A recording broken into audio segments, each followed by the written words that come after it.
this isn't more of a logic conversation. It's more of a like, why are we fucking here? Why Yeah. have we gotten this far? I If used there's to look, not, and not to condescend, a lot of people feel this way, and I used to, but here's what got me over this feeling. It's the same problem occurs that God exists. The point is that God just so happened to choose this kind of world with us in it.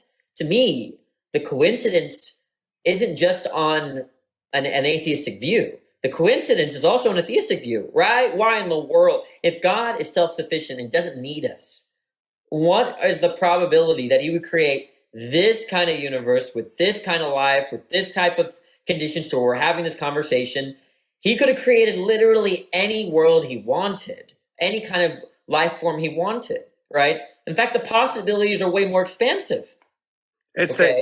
it's the cosmic like chess match. That's the whole thing that's brought me into this, to where I'm like, I am more agnostic, because I'm like, why is this a whole fucking chess game where like you need to make this, and it's like a decline and a inclination to evil and a rise of like good and evil, just to like, from what I grew up with, was like, oh, this is to show my glory. I'm like, what's the fucking point of that? Like, I I agree. understand that, but then at the same time, I'm like, okay, but also, what are we doing here? Yeah, but I'm just telling you, what are we doing here is just a valid and serious question as if God does exist. To me, whether God or God doesn't exist, we can ask the question, why are we here? Because God, we have to ask God's reasons, right? It's not like God will sufficiently by himself explain why we're here, because he's got to deliberate and make choices about why we're here. And there's a question about what possessed God to bring about this world.